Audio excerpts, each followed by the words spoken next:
You could take over the session, sir. Yes, thank you.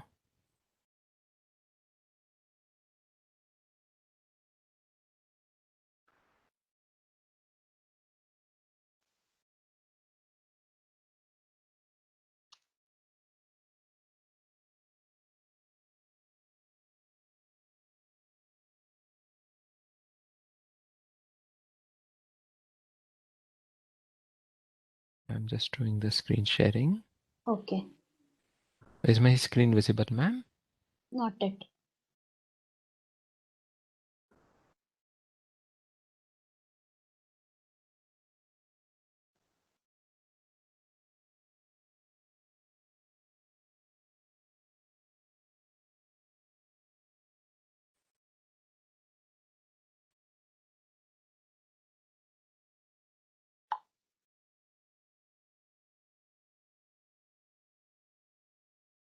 Yeah, now it is coming. Okay. Okay, hi all. A very good afternoon to all of you. So today I would start off with the presentation on 5G testing. So ma'am has already given an introduction. I'll just start off in the presentation mode.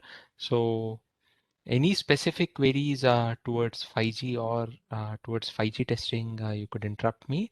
Unless until we are digressing a lot, I would still like to address to most of the queries. And if it is deviating too much, probably we can take it later and try to address the specific queries. Okay, fine. Okay.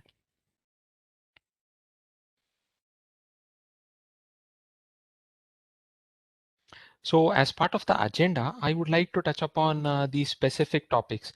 Basically, to start off with, we look into the basics of testing in the telecom domain, where we touch upon the different modes or the different methods that are used for testing in the telecom domain. So we'll try to touch upon that, and also as and when I try to explain certain processes or the methods of testing that we use, I'll try to bring in real-time experiences that I have had during the course of my journey in the telecom domain, where we actually looked at specific problems and also the approaches and the methods that we actually followed. Okay. So followed by that, I would like to give an overview of the different phases or the different stages of testing that happen in the telecom domain. This the different stages of testing or the phases of testing are pretty much common across products. But here I have tried to give a better view of what exactly we do or what actually we do in the telecom domain. There are some specifics that we really need to consider, or the aspects that we need to consider when we are looking at the different phases of testing in the telecom domain. Okay, then we'll move on to the 5G testing or the 5G testing overview, like specific to 5G. What are the different types of testing that we do to qualify or assure that a telecom product or a 5G network element or a 5G UE is playing a key role or it is working as expected before it gets onto the field. So I'll be using certain terms. Probably I'll try to explain them as and when I use it, so that it becomes more and more relevant for the terms and also the respective terminologies. So the final stage that I would want to explain as part of the agenda would be the tools and the components that would be used in 5G testing. So as we all know, the different tools and the components play a very crucial and a critical role to ascertain the quality of a product. It actually helps us in debugging or resolving a problem or a issue or a bug that is actually there in the telecom software. So these tools and the relevant components come in handy during the process of 5G testing. Okay, so as I've been telling, any specific queries, yes, you could interrupt and we'll try to make these sessions as much interactive as possible so that we try to get on with them with ease and focus.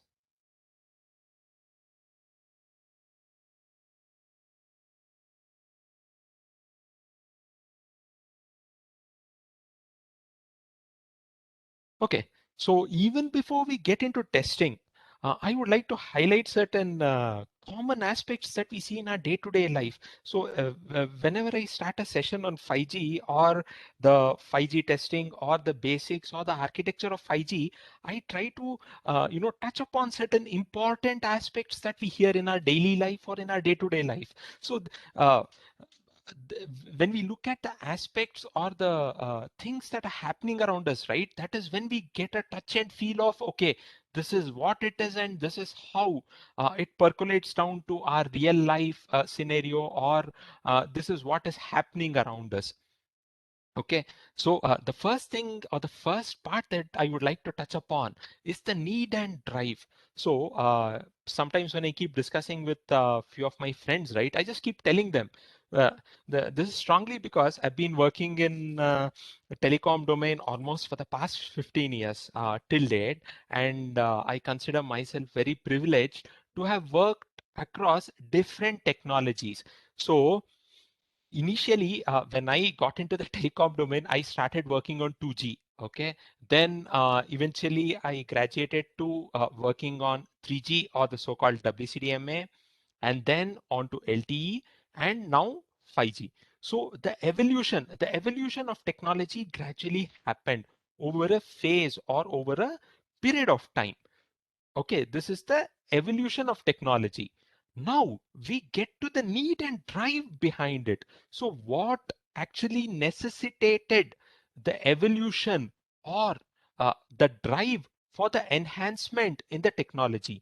This is one crucial aspect, as I said, that I keep touching upon.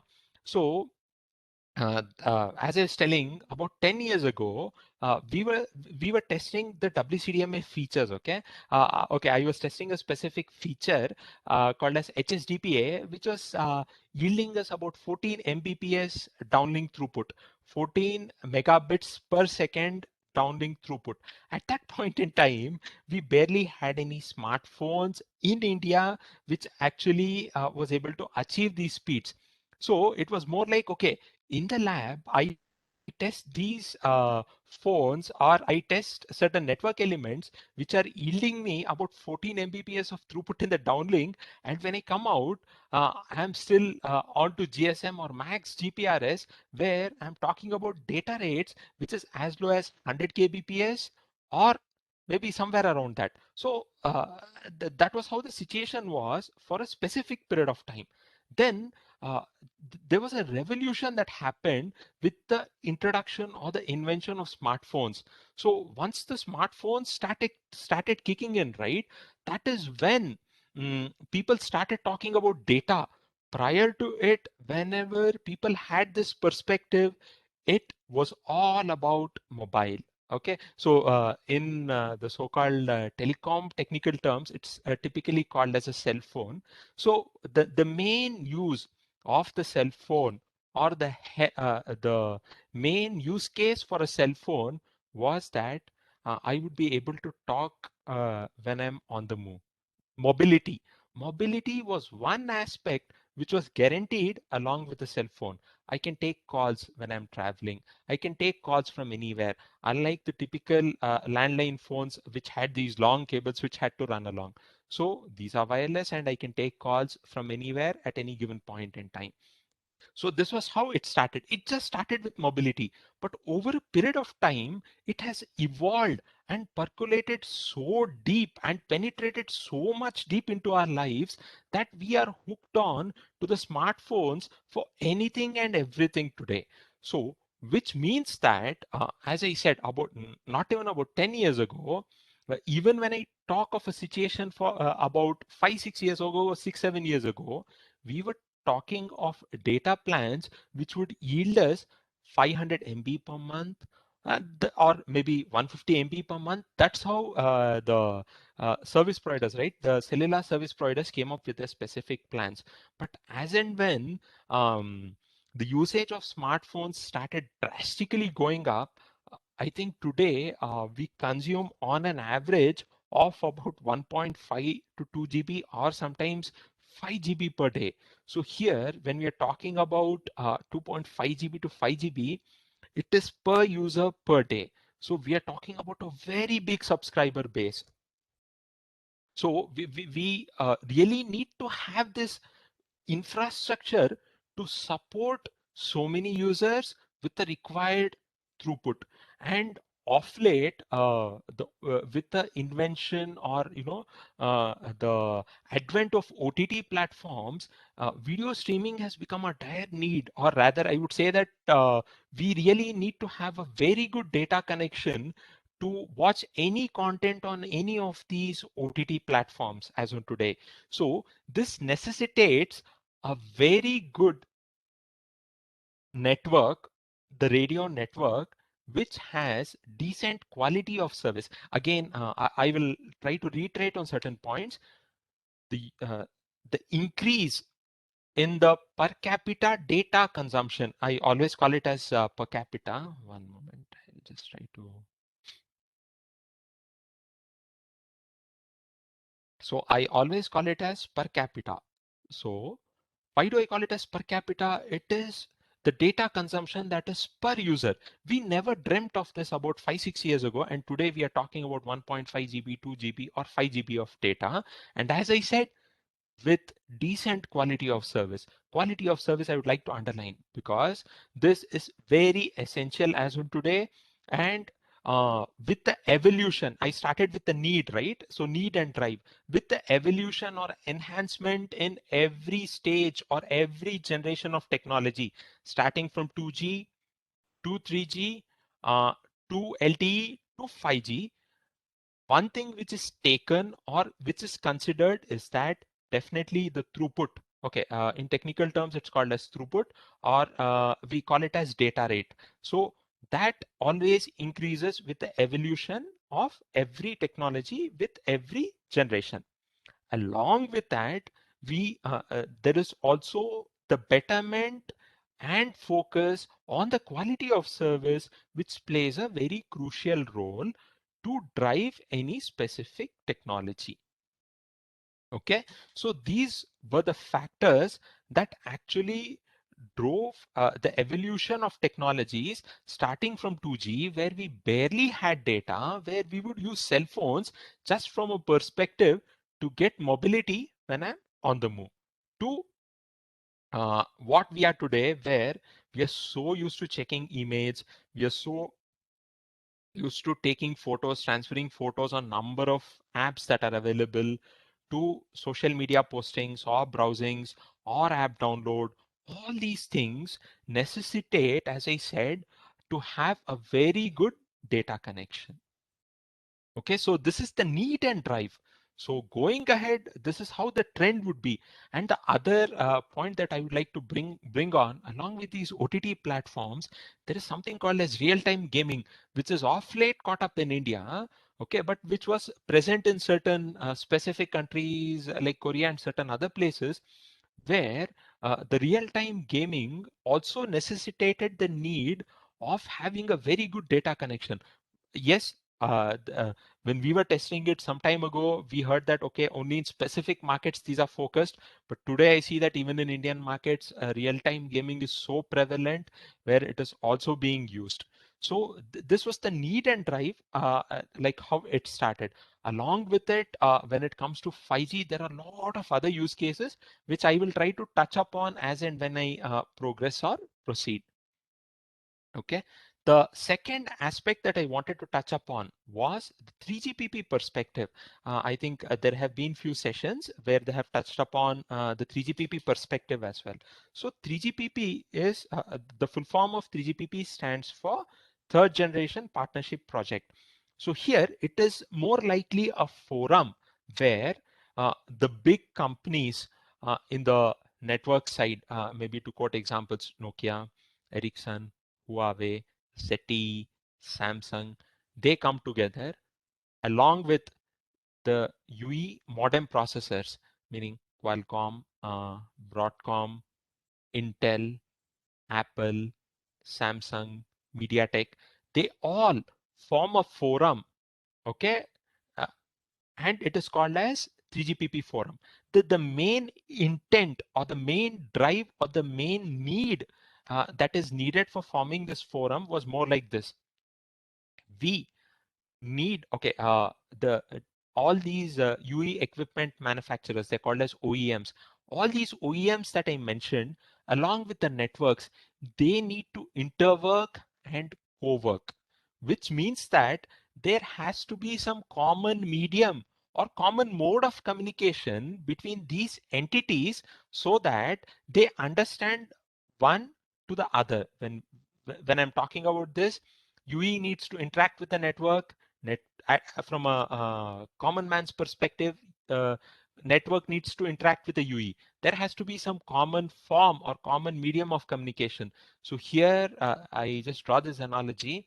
Here we are conversing in English where both the sending and the receiving entity, we know that we converse in English, and the uh, receiving entity, which is the audience over here, are able to understand and make sense out of it. So here, 3GPP forum, all these companies got together and they defined a set of rules which are called as protocols. These are nothing but the protocols that were formed by these specific companies, and they said we'll adhere to these protocols. So bearing this in mind, that is how the basic mode of co-working and interworking between the UEs. When I'm saying UEs, it is the cell phones and the networks started happening. So just to give a quick recap, we started with the need and the drive for evolution of technology, which has ended up for us at 5G. And after that, we had a quick view on the 3GPP perspective. Okay, benefactors of 5G. So whenever we look across any technology, any telecom technology, or for that matter, any product, it has to benefit somebody. So that's when Nokia or any company for that matter can go ahead and state, okay, this is my product, I would want to sell it. The perspective is it has to benefit. So who are the benefactors of the evolution that is happening with every technology? I always quote two entities over here. One is the end user, that is you and me, who make use of the cell phone, and the other thing, and the other entity is the service providers. So if the companies come out with any specific technology or the evolution of any specific technology, they need to convince these two entities that these technologies are very beneficial and very helpful. That's when the companies can actually look out for evolution of technologies and also look at selling their specific products. So as I said, the end user, where the end users focus would always be to have higher throughput with good QoS. The same perspective, even the cellular service providers will also have a look at. So these are the two main benefactors uh, who need to actually look at the companies need to look at their perspective whenever they look at the evolution of any specific technology. So as I've been telling, not just with 5G, but whenever there has been a progression with the evolution of any specific technology, starting from 2G, where we just looked at mobility, to where we are today, we are looking at 5G, or we are staring at 5G, there has been a drastic jump in the throughput or the data rate. Along with that, the other point that I highlight or underline is the quality of service. So the quality of service has always bettered with every evolution of technology. Okay, so yes, moving over, I just added these terms so that I'll just try to bring in more relevance to what is happening today in the market before I start off with the actual testing. So ARPU was something that I just touched upon. Average revenue per user. So average revenue per user is a key parameter that is used to compute the money that is earned by a service provider per user. So it is the total revenue of a specific service provider divided by the total number of users. That is ARPU. I just added AGR because off late I think it is very relevant that Vodafone Idea is in a difficult condition and they keep talking about AGR dues. So what is AGR? So whenever we talk about any wireless technology, I think introductory sessions would have covered in detail on these on the usage of radio waves. Okay, so whenever we talk about any wireless technology, the bare minimum essential is the usage of radio waves. So if any service provider has to make use of these radio waves, they need to pay license fee. It is auctioned for a certain period of time and they're very expensive. Based on what I have seen, across different markets, not just in India, but across the globe, the radio waves, uh, the licensing fee for the usage of these radio waves are very expensive. It always runs into lakhs of crores for a stipulated period of time. They're auctioned for about 5 years or 10 years. This is what is probably it is told very much in the news and media about the spectrum sale or the sale of frequencies by the government, auctioning of the frequencies. It refers to the licensing of these frequencies that are to be used by these specific operators. Okay, moving over, the last point I just added in the purview of the context of our country. So there are certain regulatory authorities also which define policies. They are the key role who work with the government and define the policies for specific countries. So in India, Telecom Regulatory Authority of India is the policy, or rather, the authority that forms the rules on how the CSPs have to operate inside the country.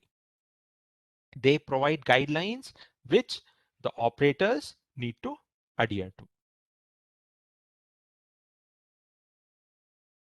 Okay, any specific queries or doubts over here?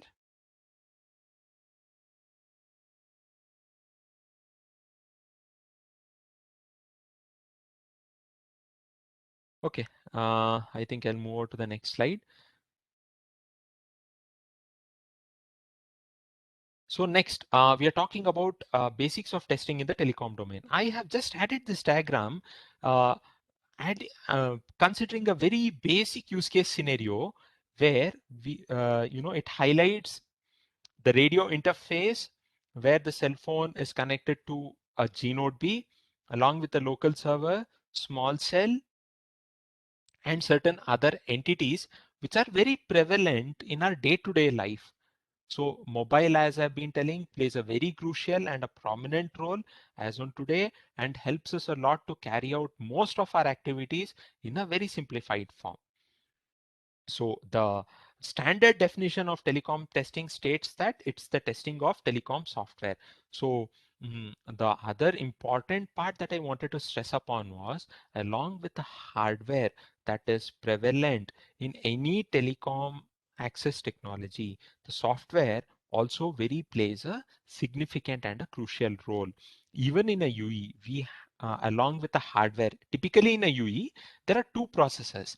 One, when I say UE, it's the handset. So whenever we talk about mobiles, there are two main processors. One is called as the modem processor, which is basically used for making calls, uh, the data access usage. Along with that, we have the application processor.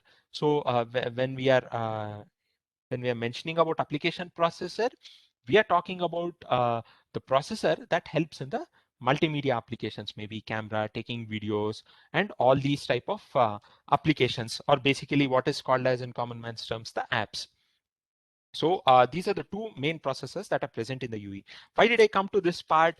Just to stress upon the point that along with the hardware, there is good amount of software that is sitting not just in the UE, but also in the different network elements that we talk about. Maybe I'll get more and more deep as and when we progress from this slide and onwards. Okay. So here again, I've just tried to stress upon the different evolutions in technology, which has ranged from 2G, 3G, 4G, and then on to 5G.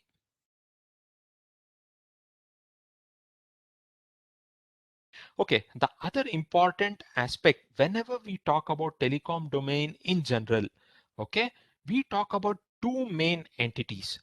Okay, so one is called as the radio access network. Just some time ago, I was just trying to touch upon the usage of radio waves. Whenever we do wireless communication, we need to make use of radio waves. So these radio waves are used for communication between the UE and the immediate entity in the network. This in 5G is called as a G node B. The connection between the UE and the G node B that is put up over here is wireless. We make use of wireless mode or medium of communication over here. Hence, it is called as radio access. We are accessing the radio. Hence, it is called as the radio access network. So I think this topic was touched upon in the previous sessions. So then I'll just move over to core network. So from this entity, that is the G node B, to all the other connected entities that are present in a 5G network, it is completely wired. So how are they wired? So when we are talking about the connectivity, they are called as modes of transport. So at least from LTE and onwards, it has always been IP, Internet Protocol, because of its ease of usage, configuration, and a lot of other aspects. It has been the IP backhaul that has played a very crucial role in the wired connectivity of the network. So from the G node Bs to the core network and to the other external networks. When we are talking about other external networks, they can be the core network of 5G to the core network of LTE and certain other external networks, maybe from one operator to the other operator also. So this entity is called as the core network. So the entity where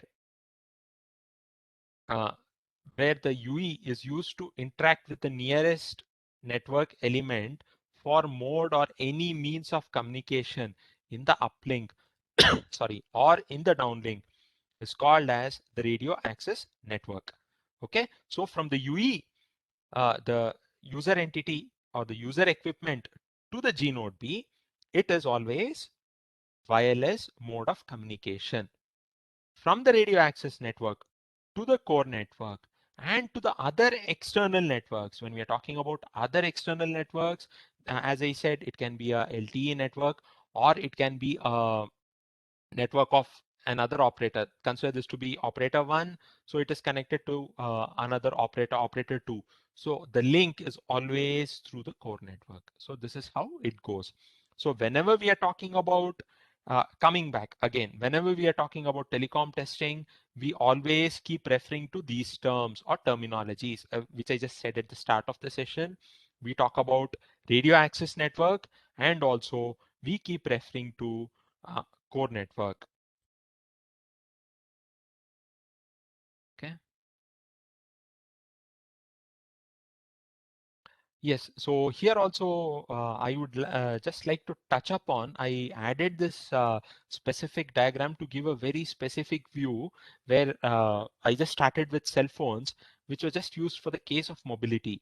So I wanted to elaborate through this diagram that whenever we are talking about the networks or the devices that make use of these networks or 5G or the different use cases that are associated with 5G, it is not just limited to a smartphone. It is way beyond that. So even this diagram actually really does not justify all the use cases of 5G that we have actually got. Yes, one thing which we typically see or which we make use of in our day-to-day life is these smartphones, which have a data munching capacity. As I've been telling, maybe they can munch data from 1.5 GB to 2 GB, or sometimes even up to 5 GB, 6 GB per day, based on the type of usage. Okay, along with that, we specifically make use of data cards to drive our laptops. So especially with the work from home being so relevant in these days, we as a secondary data connection, most of us who are mandated to work from home make extensive use of these data connections that are provided by our cell phone operators. So that also drives this demand or the need that is needed. Along with that, there are off late, we see that whenever we need to secure any place, we go in for security cameras. And just one thing that they tell us, all these cameras are connected via the Wi-Fi, or if they're in remote places where they cannot afford to have a Wi-Fi, they just look out for a data connection. So these are very specific use cases that I have actually seen where we actually have networks that are deployed and the data streaming happens for a specific footage which can be watched from a very discrete or a remote location. So the remote sense monitoring plays a very crucial role as on today. Along with that, tablets is something that we use in our daily life, which we are very much, which we have got very much used to. Along with that, yes, data card was something that I mentioned. In addition to it, I would also like to tell about AR and VR, augmented reality and virtual reality. So all these things, these are all technologically driven entities. So when we are looking at 5G, we are just not looking at it from the perspective of a smartphone or from the perspective of a data network. It is way beyond that. That's the reason why they tell, in certain terms, they also refer it to as EMBB, enhanced mobile broadband. So mobile broadband, mobile. So that is the term that is so very beneficial when we talk about broadband, mobile. It offers it with mobility, broadband offered with mobility. That is the main use case. And yes, I just touched upon AR and VR. AR and VR also have started catching up where at least in a lot of places, there have been a number of use cases where AR and VR also play a very crucial role across different uses. One thing that always strikes us when we think just about AR and VR is the gaming and the entertainment industry. But apart from that also, there have been a number of other use cases when we are looking at augmented reality and virtual reality. So all these things play a very pivotal role when it comes to 5G. Any specific queries still here? Okay, I will move over. Okay, so let me now start with the basics of testing in the telecom domain. Whenever, as I touched upon in my previous slide, I was referring to radio access network. So I kept on telling that when I'm referring to radio access network, we are talking about the UE and we are talking about the nearest network element with which the UE interacts.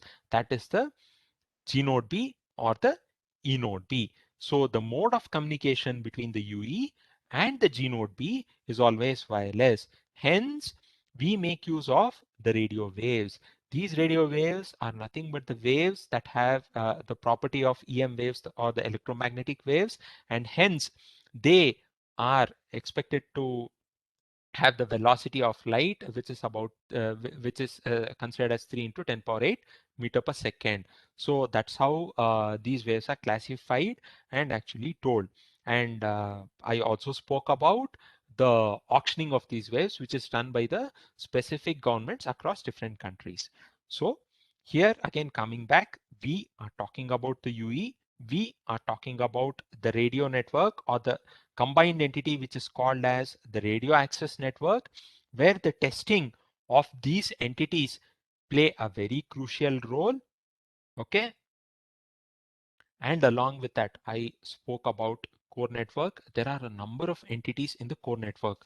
Okay, I was just stressing on the UE and the radio network, but along with the evolution of technology, there has been an evolution even in the core network to where we started working and where we see it today with the introduction of cloud and certain other terminologies. Um, Even in telecom domain with respect to core network, it has progressed in a very fast paced manner. Okay. So we even in terms of core network, when it comes to 5G, they have been split into a number of components or entities. I think they were detailed in the other sessions. I'll not try to touch upon the specific components, but when we are looking at telecom testing, we need to look at all these elements that are part of the 5G network. Now, again, coming back to 5G, we are talking about a specific UE that is capable of 5G. Okay, this again is a very crucial aspect. Of late, maybe for the past 1 or 2 months, there have been phones that have started supporting 5G. Okay, so again, there is something called as a UE capability. UE capability plays a very crucial role in determining the usage of 5G technology by a handset. What I intended to tell was, even though the networks, even though to give a common example, even if Vodafone Idea, or for that matter Jio or Airtel, Bharti Televentures, if they go ahead and tell the network supports 5G, if your phone, the handset that you make use of, if this does not support 5G, will not be able to make use of the 5G network. So the UE capability plays a very crucial role. This was the point that I wanted to bring about. So just some time ago, I mentioned that there are two processors that are there in the UE. Meaning when I say processors, these are the two hardware units that are there in the UE, or the chipsets. One I mentioned, I called it as the modem chipset. This is used for the communication. The modem chipset that is present should support 5G. That is when we'll be able to make use of 5G that is supported by the network. Okay, then we were talking about radio network. So again, radio network, once the service providers, I just spoke about the radio waves, the licensing of these radio waves. Once the operators have licenses to make use of the specific frequencies, or in common man's terms, they're called as the radio waves, they can start deploying the 5G technology. Initially, when the radio waves were auctioned, there were a separate okay, for any radio wave, it the main property is its frequency and wavelength. Usually it is referred it is always in telecom terms, we refer it in terms of frequency. Okay, so these radio waves are always referred or addressed with the specific frequencies that they're associated with. When 2G came in, or when 3G came in, there were different the 2G technology and the 3G technology, they were deployed with different frequencies altogether. Hence, it was, they were calling it as 2G frequency auctioning or 3G frequency auctioning. That was how it was referred to. But later, with WCDMA, LTE, and 5G, the frequencies became common, okay, across these technologies. So the operators had to just purchase the license for the usage of those specific frequencies, and it would be left to their discretion to use it for LTE or for 5G. So as and when I'm trying to explain about network elements and UEs, I'm also trying to bring about the practical aspects so that it will be a lot more easier for us to correlate with it. Okay, so coming back, the testing of G node B also plays a very crucial role, and I touched upon the core network and the different entities that are present in the core network. And the external networks, as I said, it may be another operator network altogether, or it may be a different network like an LTE network or a WCDMA network. The association or the connectivity has to happen via the core network. Any specific queries or doubts still here?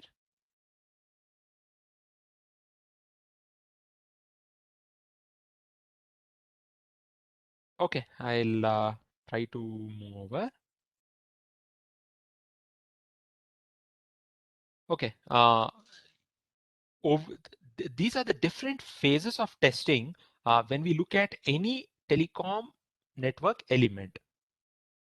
Here, again, when I'm referring to telecom network element, we are referring to all these entities. UE, the user equipment, as I said, plays a very crucial role and is an integral part. And then again, when we are talking about user equipment, it is not just the UE. Always bear in mind that we are talking about these user equipments as well. It is having a very broad perspective, and it is not just limited to the UE or the user equipment. Okay. Then moving over, I spoke about G node B, mainly UE and the nearest network element with which it interacts over the wireless interface is called as the radio access network. And then I spoke about core network. The radio access network is wireless, and the rest of the network connectivity from the radio network or the G node B to core network and the other G node Bs. There are interconnectivity between G node Bs. All that is wired. So when we are talking about testing, why I'm also touching all these points, the points of interface, the points with which it communicates, is what we need to look at when we look at it from a testing perspective. Okay. Okay, so these are the different phases of testing that we actually look at. To start off with, we are looking at component testing. Component testing, I have just tried to explain in detail in the ongoing slides. Component testing at a top level, as the name itself suggests, we are just looking at a specific component that has to be tested. Okay, then integration testing, as the name tells, here we are looking at integration between components, and hence that's the reason why it's called as integration testing.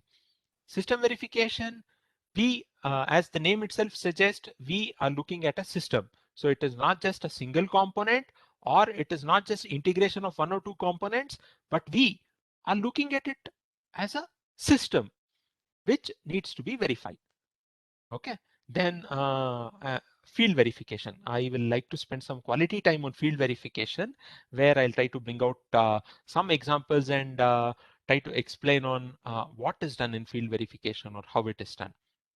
And then the last part, usually the field verification and the IoT interoperability test and drive tests are combined. So I will also try to spend some time on that.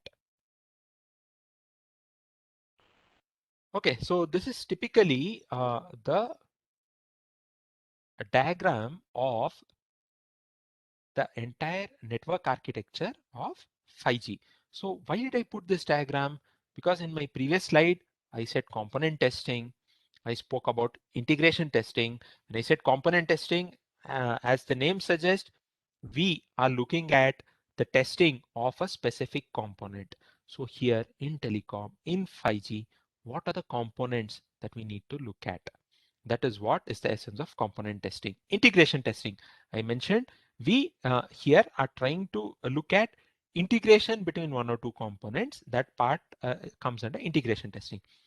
System verification, I mentioned, we are looking at the system overall. This comprises the system verification. Field verification, certain attributes or entities that need to be tested on the field, that forms a critical part of system testing and this thing, field verification, sorry. So, and IoT.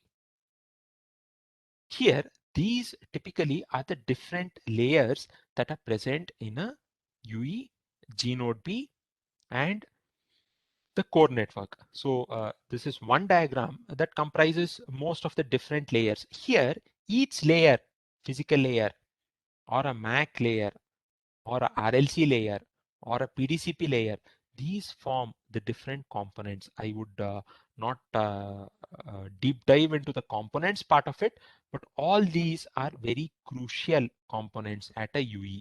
When I say UE, user equipment. The other entity that I spoke about where UE is connected, or rather UE needs to interact with the G node B over the wireless mode of communication using the radio waves. From here, I kept on telling that from G node B onto the core network, it is always wired. So the mode of transport that is used is IP or Internet Protocol, which is used mainly for the ease of configuration and also because the IP backhaul is pretty much present already and the networks just need to make use of them. Coming back again, when we are talking about component testing, we are referring to the individual components that are tested. So here, okay, these are all common software terminology terms, which I'm drawing inferences or reference to what we do in telecom. So when we are looking at component testing, as I said, we look at specific components. I would be testing physical layer or L2, where MAC and RLC, PDCP, they form a combine, or L3, where RRC, radio resource control, PDCP, packet data convergence protocol, RLC, radio link control, MAC, medium access control. All these are all the different layers. Typically, in the architecture terms, physical layer is referred to as L1. The PDCP, RLC, MAC combine in different perspectives are referred to as L2, and RRC is referred to as L3. So when we are talking about component testing, we will be testing these specific components standalone. I will be testing physical layer standalone or MAC standalone or RLC standalone or RRC standalone. So this is the essence of component testing. So again, what we have to understand is whenever any product, or for that matter, in this perspective, when we are looking at a telecom product, even before it comes to the market, we are looking at different phases of testing that actually happens to ascertain the quality of a product. So there are different phases of testing that actually happens even before any product, telecom product for that matter, ends up in a user's hand. I detailed about component testing. Okay. Then moving over, I just spoke about integration testing. As I said, integration testing. So obviously the layers that are mentioned over here cannot work standalone. They need to interact with the peer layers and also communicate with the other entities that are present over here. They need some means or medium of communication. That is where the integration of components comes in. MAC, PHY, RLC, MAC. So these are all the different components. These are all the logical entities that need to be integrated for the complete call flow. Okay, so each layer is having its own specific function, but when we are looking at it from a testing perspective, all these entities need to be there and they need to be integrated.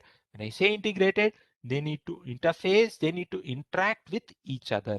They will be having their own modes, or I was referring to protocol, right? When I gave the, when I do analogy to 3GPP, so there will be certain messages that are used for communication even between these specific layers. So one thing, when we are referring to protocol, we are also talking about interaction between different network entities. Along with that, the interaction between layers also plays a very crucial role. Okay, so this is about integration testing. Is it clear till here? So I have been showing examples of UE only, but the same will also apply to G node B, and pretty much the same will also apply to the core network.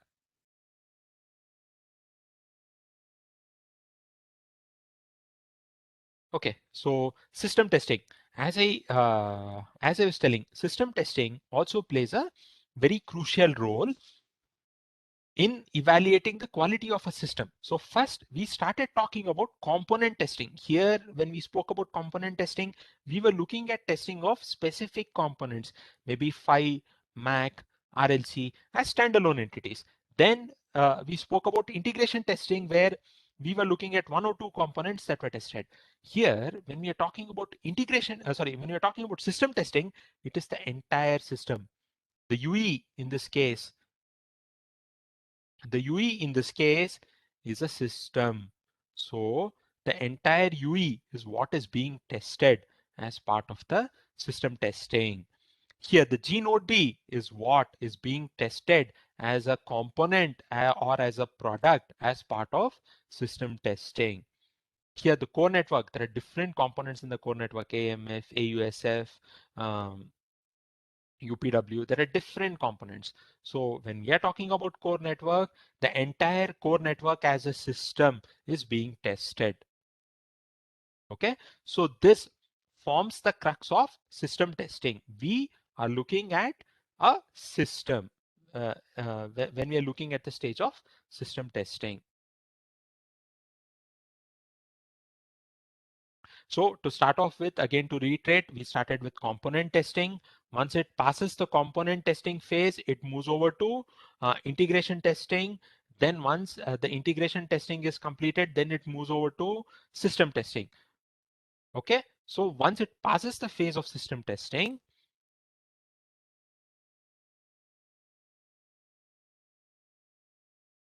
we talk about IoT and drive test. So this is a phase of testing which is very specific, or I would say is very relevant in a telecom scenario across generations. When I'm saying it may be LTE or 5G, this plays a very crucial and an important role.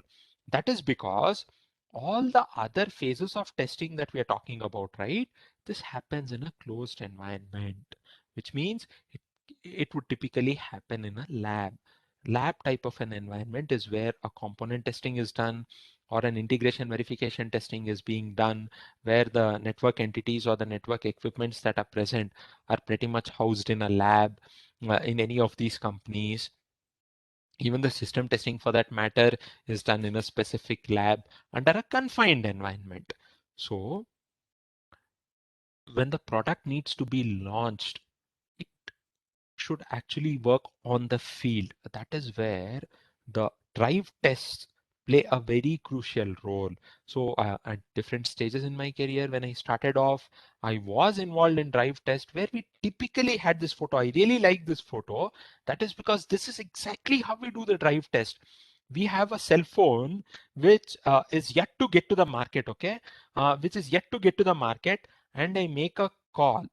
Okay, so when I say cell phone which is not yet launched in the market, it is still in the testing phase, which means I am doing field trials. When we say field trials or drive test, what do? We just take a cell phone which is connected typically to a laptop like this, where I can look what the cell phone is doing, and this is pretty much a signal analyzer or a spectrum analyzer. I'll just try to touch upon these components in the later part of my presentation as well. Okay, so this photo comprises the entire drive test unit where I have a cell phone. I think that part is not very clearly visible over here. So these are the terminals from the cell phone to the spectrum analyzer, and also the logs that are being collected to see how the UE behaves. Typically, okay, in those days, I was working on GSM and GPRS. So typically it was just a voice call that we were looking at.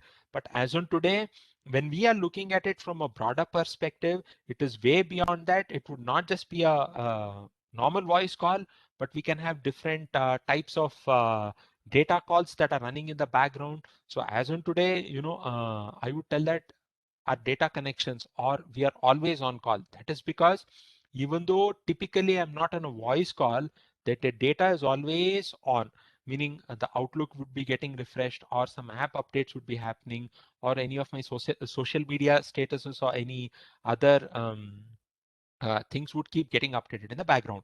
So typically, mm, to test the device, again coming back specifically a UE, when we are specifically referring to drive test, it would be for a UE, because UE is the only device in the network that is always on the move or that is mobile. Okay, so it would be connected, and in a car it is driven around to see the behavior or the quality of service of the UE. If there are any specific call drops, then the logs are taken back and it is analyzed, meaning for call drops, or sometimes at different points in the network, there may be data drops, there may be call drops. So all these things are analyzed. Is there a problem with the UE? Can it be rectified? What needs to be done to enhance the performance of the UE? So this is what I was mentioning as field test. So as I was mentioning, all these tests are done in the lab atmosphere or in a lab environment. So once I do all these, and when it gets onto the field, if there's some crucial issue, then nobody would appreciate. So these play a very crucial role. So this I was telling with respect to the purview of a UE. So when we are talking about field test for a G node B or a core network, it would typically be deployed on the field where you will have live users who connect onto it. Okay. So again, okay, just another topic which I would like to mention. Whenever the service providers, especially on the network elements, right, they keep doing a lot of maintenance work. So across any country, uh, there is something defined called as off-peak hours. So during the course of the day, they don't do any software upgrades or they don't do any maintenance work on any of their network elements. So 12 a.m. to 4 a.m.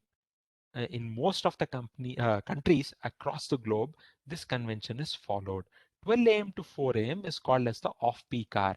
So whenever the service provider needs to rectify some fault in any of the network elements, or if he wants to change some configuration in the G node B, or if he wants to update the software, all these things will be done during the off-peak hours, and across different countries in the globe, it is done from 12 a.m. to 4 a.m.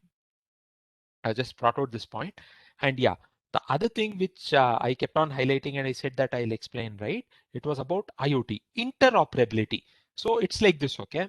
Just to give a hypothetical example, Samsung is launching a new phone with a new modem chipset, which is coming with a 5G support, okay? So yes, as on today, Samsung has its own network, meaning when I'm saying the G Note B, Samsung's G Note Bs are present, Nokia's G Note Bs are present, and along with that, Ericsson's G Note Bs are present. When we say interoperability test, depending on the different operators who have deployed these networks, right, it should function correctly. Meaning a Samsung handset or a Samsung phone cannot just work with a Samsung network. It has to co-work. Again, I would like to underline these points. It has to co-work and inter-work, meaning work with each other across different networks. It may be a Nokia network or it may be a Huawei network. So IoT, interoperability, as the name suggests. So I keep telling the telecom domain is just about logic and certain common understanding through which we can get to know what every specific component or a device does by just getting to know the name and the basic functionality behind it. IoT, as I said, interoperability across different devices with different networks. Okay. So even before we get into the different component testing, I would just like to touch upon these aspects where I mentioned about, to start with, we spoke about component testing, where we were just looking at the testing of individual sorry, we were looking at the testing of individual components as such. So when we are saying components, these are the different components that are there, and the individual functioning of these components was called as component test. And then we graduated to integration test, where we look at the interworking between these layers. These are specifically called as integration test. And then we moved over to system test, where we were testing a specific entity entirely as a system. So it may be a UE, it may be a Gnode B, or it may be a core network entity. Then I brought about the essence of drive test, which play a very crucial role, where we get into a vehicle and typically make a call, and then trigger a throughput, maybe 10 Mbps or 20 Mbps, or as on today, maybe, yeah, okay. In theoretical conditions, they say up to 1 Gbps or beyond that, but in field conditions, it would vary, where throughput UL and DL calls are triggered, and the performance of the UE or the chipset is evaluated on the move. So this is about a drive test, and I spoke about interoperability test. As part of drive test, there is also something called as interoperability test, which is done across different networks. Maybe when we say networks, there are many companies that provide the network elements, so OEMs. So it would typically depend on them. So this comprises the different phases of testing, and also the detailing on the different phases of testing.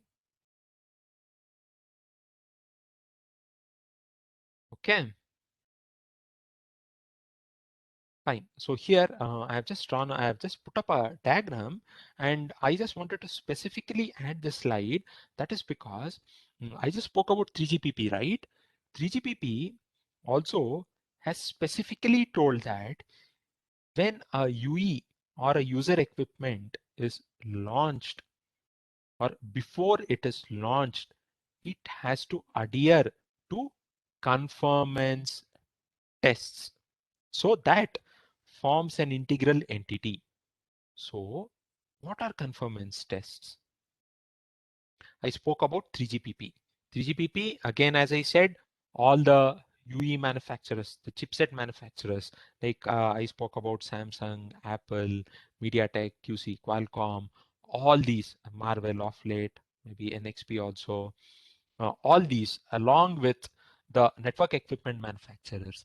Like when I say network equipment manufacturers, Nokia, uh, Huawei, Samsung, Ericsson, all of them come together, they form a forum, and they tell these would be the conformance test cases.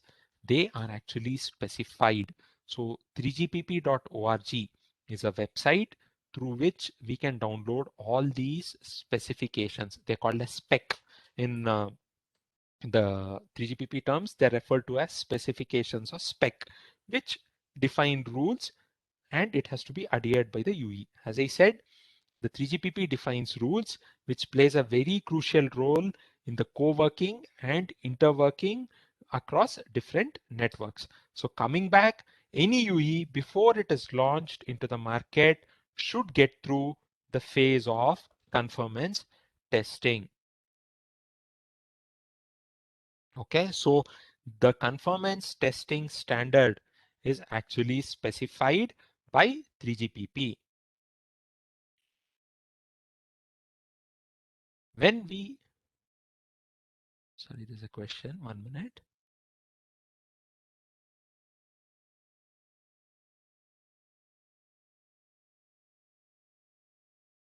Okay, when we are looking at drive test, all parameters are being checked. So one thing which they instantly see, or what is very clearly visible for us, is the throughput drops.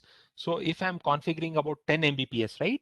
Uh, uh, there, there are certain logs through which we specifically check if the data throughput remains 10 Mbps throughout, or if there are places, or if there are what do you say, areas in which the throughput drops. See, during the drive test. So it's a very common scenario in a big urban city, that when it comes to coverage, right, it so happens that there was there's a very good coverage in a specific area, okay, which is an open area. But tomorrow I might not have coverage at all. That is because maybe in a very short span of time, lot of buildings come up in and around, which actually deteriorate the signal strength, which will be very evident when we look at the throughput. Yes, actually it defines the power level at the UE, because that in turn translates into the grants or the resources that are available for the UE, through which it can do the data transmission. As you said, there may be a level of power reduction which translate that the network is not good. Yes, there are certain parameters that are defined and these are monitored. Yes, you're right. Hope I answered. Okay, so these are monitored. That is because any given place or any given area, right? We, as I said, we need good QoS. Quality of service plays a very crucial role. So even if there's a data drop or even if there's a call drop, we complain or we raise complaints telling that it has to be very good. At that point in time, it necessitates the service provider or the UE equipment manufacturer or the network operator to see to it that there is good amount of coverage in all areas. Hope I answered your question.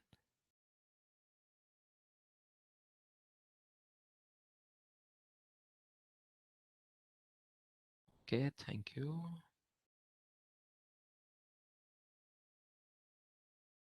Okay, so yes, coming back, we were looking at conformance test.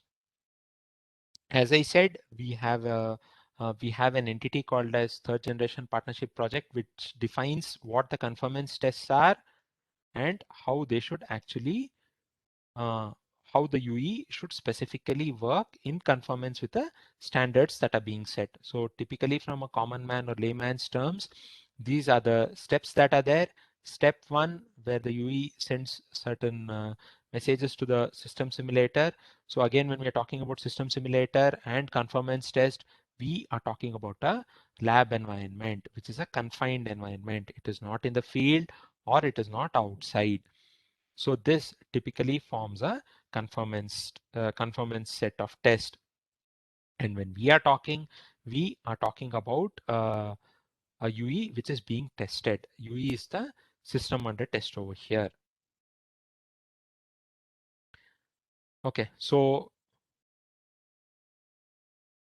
that's a nice question. I just wanted to uh, answer that. Yes, in lab, what we do is we have simulators that simulate the RAN, radio access network, and also the simulators which simulate the core network. So even for us in the lab, there are a lot of companies whose business is only into making of RAN simulators and core network simulators. Like, okay, Arnite, Anritsu, Keysight. There are so many companies, and what they do, they make simulators that simulate RAN for us, which is the radio access network, or which simulate the core network for us. Did I answer your question? So I have just touched upon these parts in the next section. Maybe I'll explain a bit more when I get to that. Okay.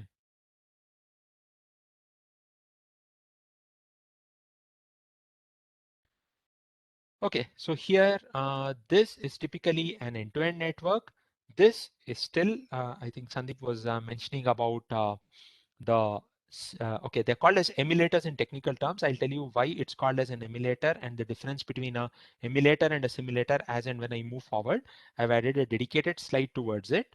Okay, so here we are talking about a UE, and then we are talking about the radio access network, and we are talking about the core network.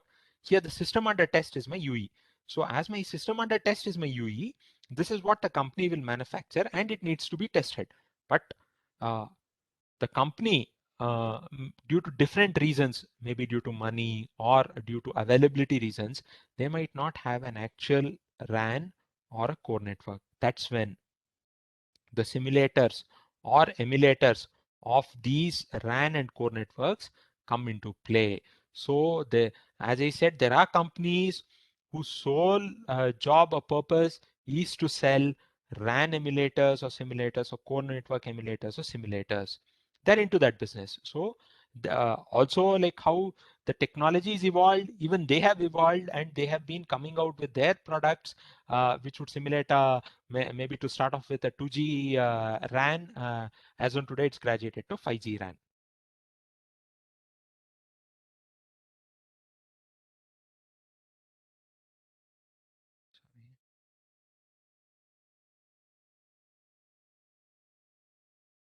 Okay. On similar lines, like how we had conformance testing for UEs, we have conformance testing, which are defined again by the 3GPP for the G node Bs as well. So even before a company manufactures a G node B or produces a G node B, and before it is launched onto the field or into the market, it has to comply to these conformance standards that are specified by the 3GPP. Again, as I said, the simulators and the emulators play a very crucial role because all that we are talking about is under the lab condition. We have still not got onto the field. Okay. So here again, one thing that I would like to highlight, I have always told SUT. SUT is the system under test. Some time ago, we saw that UE was the system under test. When UE was the system under test, okay, I'll just move back to those slides. When the UE was the system under test, I used a real G node B or a simulated G node B. Similarly, a real CN or a simulated CN. So in the lab conditions, it would always be a simulator. Or sometimes we also have a real G node Bs or core networks. Here, what I wanted to iterate was G node B is the system under test. UE and CN is just used for the system testing of G node B. Again, the other important entity that I've been telling or expressing is the core network. So core network also plays a very crucial role, and how we saw about UEs and also about radio access networks on similar lines, we also have core networks which are actually the system under test, which need to be tested. Okay, so we started with testing. We just to give a quick recap, we started with the different phases of testing in telecom. We spoke about mm, component testing, then we moved over to integration testing, then we moved over to system testing, and finally we moved over to field test or drive test. Then we specifically spoke about the testing of different entities. Yes, so this was one thing where I wanted to add a separate slide, emulator and a simulator. So always in my older slides also, I kept on telling simulator, okay? It can be an emulator or a simulator. What is the difference between an emulator or a simulator? Emulator, it just emulates the behavior of a UE. Meaning, if I have to make a call, all that it can do is what a UE does when real UE does when it triggers a call is all that it can do. In a simulator, I can simulate conditions. As I was telling, some places we experience a data drop. One person was specifically asking, sorry, I didn't get the name. So was asking about the drop in the power levels. Even though there is the even though there is no drop in the power levels, I can configure certain parameters in the UE where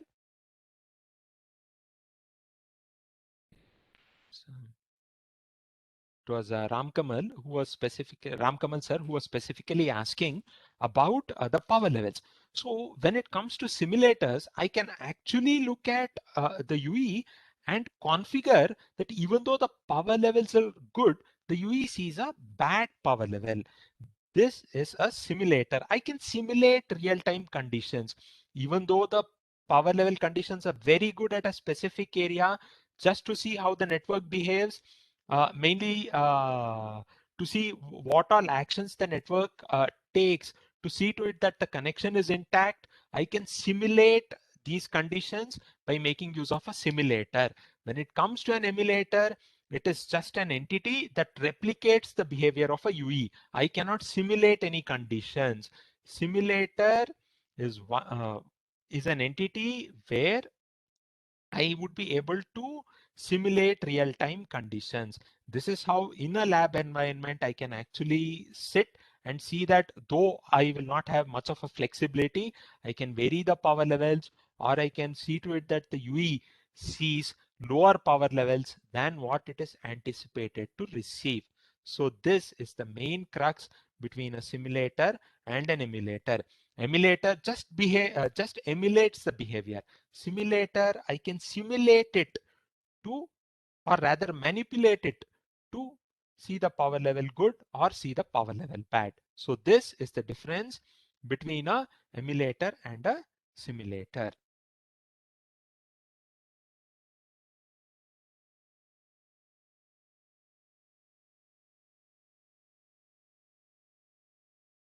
Okay, so I have also just put up diagrams of certain entities that we actually make use of under our lab conditions when we perform the test. One thing, RF cables. So you people might ask me a question. You always kept on mentioning that the UEs, it is over the wireless interface, and why do we need RF cables? There's a very strong reason behind it. Even when we test these in the lab conditions, there are only certain certified labs where over the air, it's called as OTA transmission of the radio waves can happen. Here, what we are talking about is a lab network. We are not talking about Airtel network. We are not talking about Vodafone Idea network. We are not talking about Geo network. I am talking about a network which is being tested in the lab condition. So they will actually interfere with the real network, which will cause problems, which will cause interference, which will cause real call drops. Hence, we cannot use these networks over the air unless until there are some government approved labs where OTA, over the air tests, can be performed. Otherwise, we should always make use of RF cables. These are the different versions or variants of RF cables that are being used, okay, to connect a UE to the G node B. And this diagram that is put up over here, one moment, is a shield box. So again, we are talking about UEs and we are talking about these RF cables. They terminate somewhere behind these shield boxes. Shield boxes are the boxes which actually do not, which actually help in stopping interference of the real networks with the test network radio waves, which means if I'm testing a network element maybe of an X company, I cannot afford to have actual Airtel network or actual Geo network interfering with my cell phone, right? Because I need to test my specific network of the X company in this shield box. So this shield box, which is having a glass top, helps me where these are actually glued. Okay, so these are made out of a certain material. These are glued and this is how we check the UE and make certain tests. So off late, okay, this is how we started with. Okay, but off late what has happened is there has been progression and an evolution where even these UEs, we can connect them to laptops and there are certain apps through which we can trigger calls, make calls, set certain data rates on certain apps. We have got all this flexibility. So it's like this, okay? To give a classical example, I may be sitting in Bangalore, but I may be performing these tests on UEs that are in a lab somewhere in some Nordic region. Okay, so this is the flexibility that we have as on today. That is because we can remotely access all of these which are present elsewhere. So all these have happened with the evolution of technology. But initially when we started, this is how we would do. But all these are connected right now and have access, remote access through which we configure them. So as I mentioned that whenever we are talking about test networks, we cannot afford to have them over the air. They have to be over specific mm, cables so that they do not interfere with the actual communication, and hence we make use of these RF cables and the shield boxes.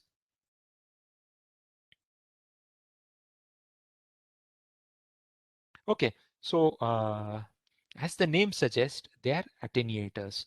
So there's something called as a fixed attenuator. Whenever we talk about any network element, right, it radiates power. So this is the power that we see as signal strength on our cell phones. whenever we are testing them under lab conditions, we cannot afford to have such high levels of emission and radiation. At that point in time, these are fixed attenuators. These are fixed so that they bring down the signal strength. And as it is connected, I was also mentioning about the wired medium, right? As it's connected over the wired medium, the signal transmission loss or so-called path loss is very minimal because they're again connected over the RF cables, and all these here we are still talking about lab conditions. So this is the essence of fixed attenuator. Then these are variable attenuators. Ask me a question, where are variable attenuators used? Consider that I have to simulate a condition of mobility. At that point in time, I would make use of variable attenuators. So I will just move out of my presentation mode to, are my other screens also visible now? Hello?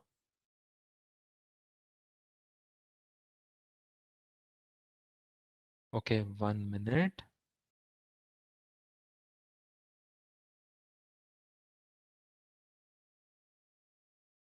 Is my paint visible?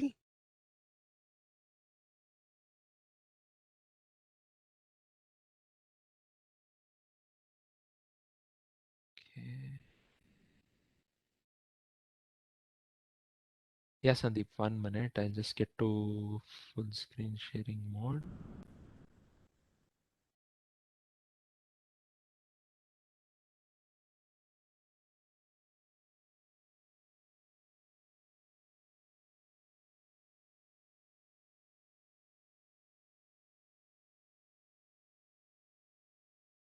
Is it visible now?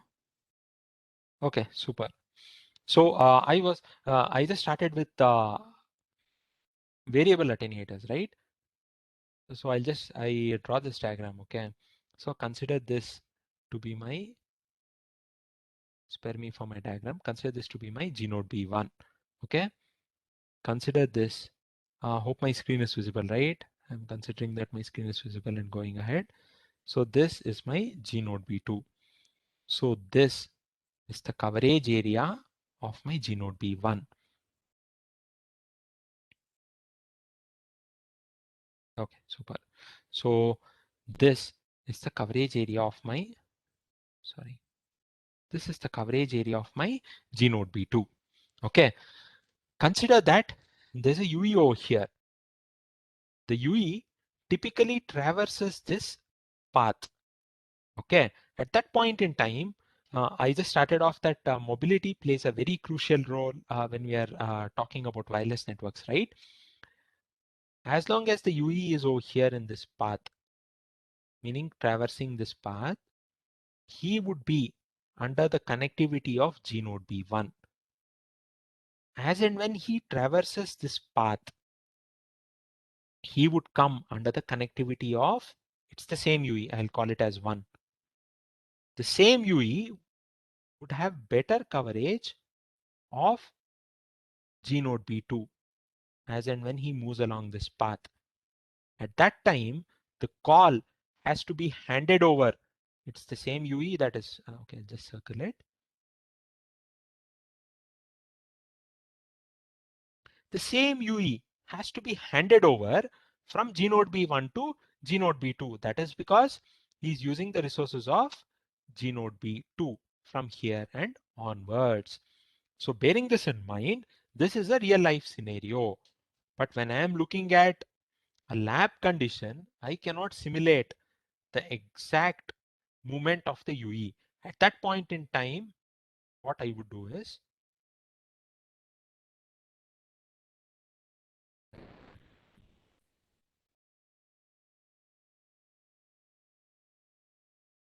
at that point in time, what I would do is typically this. So consider this to be my G node B1, G node B2.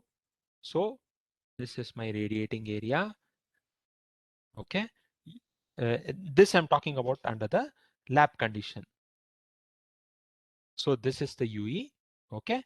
UE, what would happen is, I'm talking about wired RF. So it would be connected this way. Okay. So it would be receiving the power levels from both G node B1 and G node B2. Again, here I'm reiterating that these are lab conditions. These are not real life conditions. At this point in time, if I have to simulate the mobility scenario, initially what I will do is I'll increase the attenuation of the signal that is coming from, I have a pointer, whatever is coming from G node B2, I will completely attenuate it so that UE receives power only from G node B1. But over a period of time, by making use of the variable attenuator, I'll see to it that the attenuation, okay, it is like this, okay, let me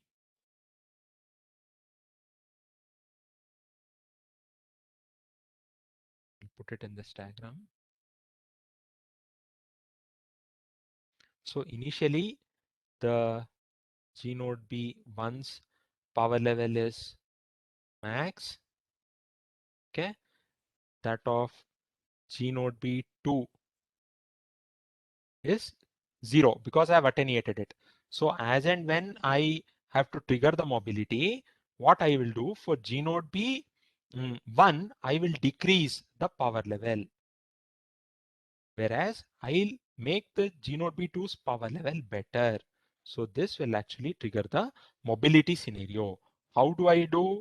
I do it by making use of the variable attenuators.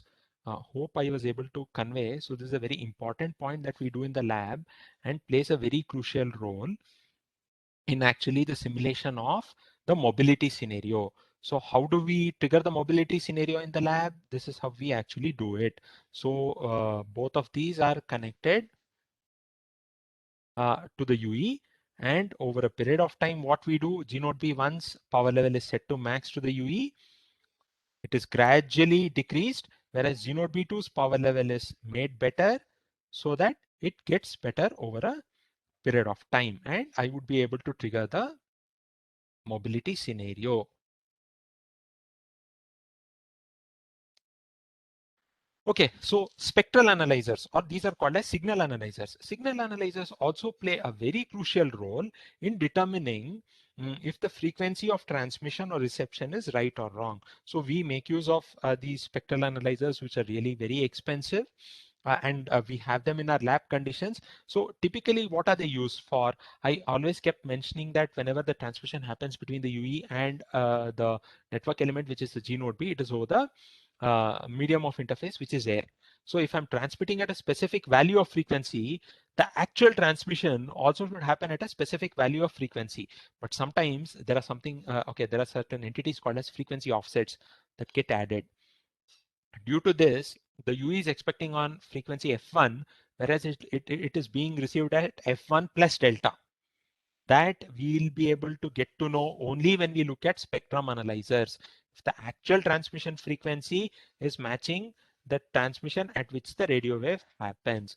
At that point in time, we make use of signal analyzers. UE log analyzers. So I just spoke in detail about drive tests, right? So UE log analyzers also play a very crucial role. So I think Sandeep was asking about the power levels, right?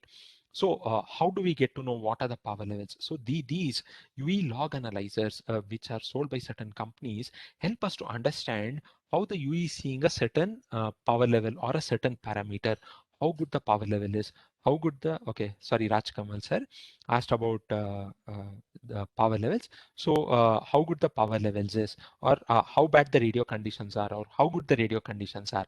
These help us a lot. So this actually help us to get to the problem. If there is a call drop, we need to sit and analyze why the call drop happened. Did the call get disconnected completely, or was there a loss in the power due to which it occurred? All these things are done offline with the help of log analyzers, UE log analyzers. So as I said, I think in the start of my slide also, I mentioned about the different components and the tools that we use for testing. All these things are the different components and tools that we use for testing in our lab conditions and also in the drive test. Okay, test sim. I just wanted to add that we are talking about test networks. So obviously we need to have test sims as well that actually help us to configure the test networks, especially the test cell phones, right? That we have, we need test sims. So there are some companies who manufacture the actual sims. The same companies actually sell the test sims as well, which are used in our lab networks. Okay. So basically, there is something called as a SIM programmer. See, again, when we're talking about SIM, subscriber identity module, this consists of certain user data that helps the user or the UE to associate with a specific network, which means there are certain information that is present in the SIM which will enable a user, if I'm using a Airtel SIM, he has to latch on or attach to an Airtel network. He cannot attach to a VI network or to a Geo network. So that data is actually present in a SIM. So when we're talking about SIM programmers, we'll be able to program or configure data on the SIM of the specific test network. Okay, so then again, I was also So we were also talking about GPS clocks. So the GPS clocks also play a very crucial role. So GPS clocks means they derive the signal from the from the satellites. Why do we use GPS clocks? These are used in all radio networks because all the network elements need to be time synchronized. When they're interacting with each other, they need to have a timing reference, which plays a very crucial role. At that point in time, they all the network elements, right?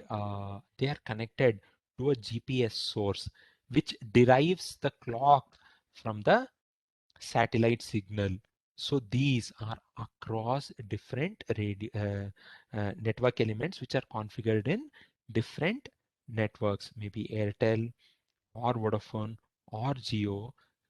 There are these antennas that receive the satellite signal based on which they derive the clock and the reference time to generate the signal or drive their oscillators.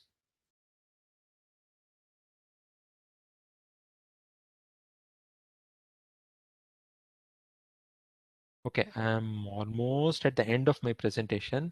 So debugging and testing also plays a very crucial role where we need to debug a specific issue. If there's a call drop, why did the call drop occur? So at that point in time, it is the experience that we have had in dealing with different types of issues or problems that actually helps us to narrow down fast on what actually the problem is. So again, how do we narrow down where to look, what to look would be decided by us. But what has to be looked into specifically, that we would get to know through proprietary logs at UE or GNodeB, or Wireshark is very commonly used whenever IP is used as means of transport or communication. And there are something called as UE specific traces also, which actually help us to analyze or look at a specific issue. So one such instance which I would like to quote where the UE specific traces really helped us. When we were testing LTE in our lab, it so happened that whenever we were triggering handover, like I just spoke about attenuators, right? Whenever we were triggering handover, the call would drop. Okay, we were testing the GNodeB at that point in time. We would never get to know why this was a commercial UE. Why the commercial UE, when I'm telling it is already launched in the market, why this commercial UE is rejecting the call when it is handed over. From the GNodeB logs, everything was looking fine. Everything was looking intact. But we would never get to know why the UE was dropping the call. At that point in time, we we had a chance to look at the UE specific traces where there is reasoning on why the UE was stopping the call. There are a number of parameters that are configured for the UE. So based on the UE capability, there was a specific frequency that was being configured by the GNodeB to which it was handed over, but it was not supported by the UE. At that point in time, the UE was actually rejecting the call. So by looking into the UE specific traces, we realize that for this specific UE, this frequency is not being supported, and hence we need to make some changes in the G node B for this call to get through. So this was one such use case that I tried to bring up on. Okay, so we still have about 8 more minutes left. Before I give a quick recap, do we have any questions on any specific topic or any specific points that we discussed about till now? Hello?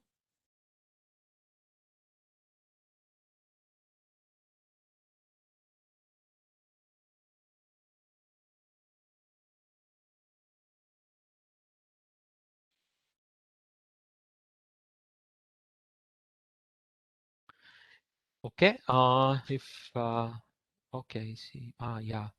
Yes, Sandeep sir.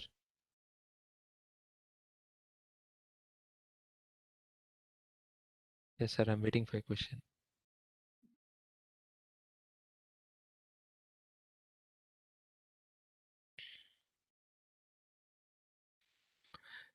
Sadly, open source, not okay.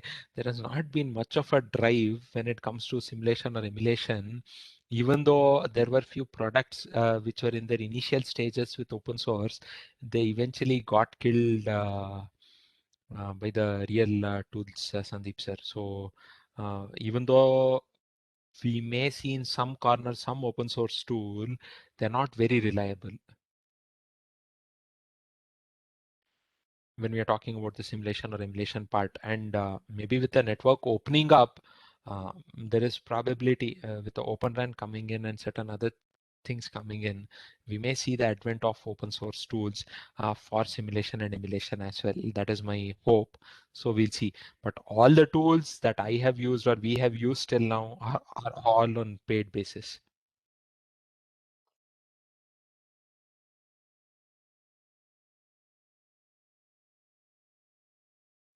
Okay. Any other questions? Any basic equipment? Basic equipment like antenna. Raspberry Pi, I need to check, Sandeep. Probably I'll check and let you know because usually any specific antenna. Okay, antenna probably you might find antennas, but or G Node B, I'm not very sure. G Node B is complex equipment, right? So unless until it opens up, meaning Open RAN coming in, G Node B is still a complex element, and usage of that with Raspberry Pi, I'm still skeptical. But antennas, I think probably it should still be okay. But G node base, it is still a complex element with the radio infrastructure in it and the baseband infrastructure in it and the transport infrastructure in it. So it makes it a bit difficult.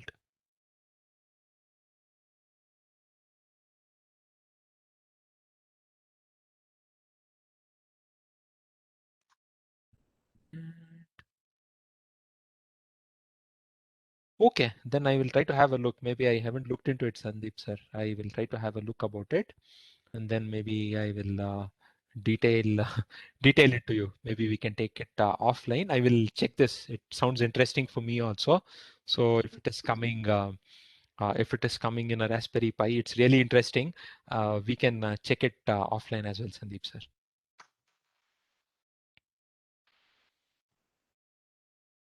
I'll take this question on me.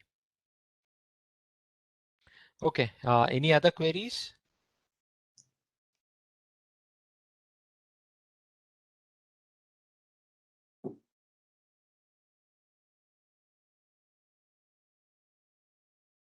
Okay, I think if no queries, we can probably end the session. Thanks all for your time and patience. It was really nice getting your questions and answering them. So really nice interacting with all of you. Thanks a lot. Thank you, Vinay sir. It was very nice presentation. Thank you. Clear about the many concepts of telecom testing components and modules. further we'll look to you or come back to you with some queries related to some research problems on this. If you Yes, could ma'am. Would help be. us out there. Yes, ma'am. Would be very eager. So they'll be very nice, and Yeah. it'll also help me to learn. It'll be Yes. really good, ma'am. Yes, sir. Yes. And one more request, sir. I Yes, would ma'am. like to get this PPTs to my mail, Yes, ma'am. so that I can share it with the participants. Yes, ma'am. I'll do it. You can share your mail. I think I already have your mail Yeah, ID. I'll yeah, mail it to you, yeah. ma'am. Yes, sir. Yes. Yes, Thank ma'am. you very much once again on behalf of the participants and from the Department of ISC, BMSC, Bengaluru. I would thank you very much for the nice presentation and good insight over the 5G testing topic. Thank you Oh, once again, sir. okay, ma'am. Thanks a lot. Thank Thanks you. a lot. It was Thank you. really nice. Thanks to all of you. Yeah. Uh, Bye. thank you. Participants, you will have your next session tomorrow at 9:45. Thank you.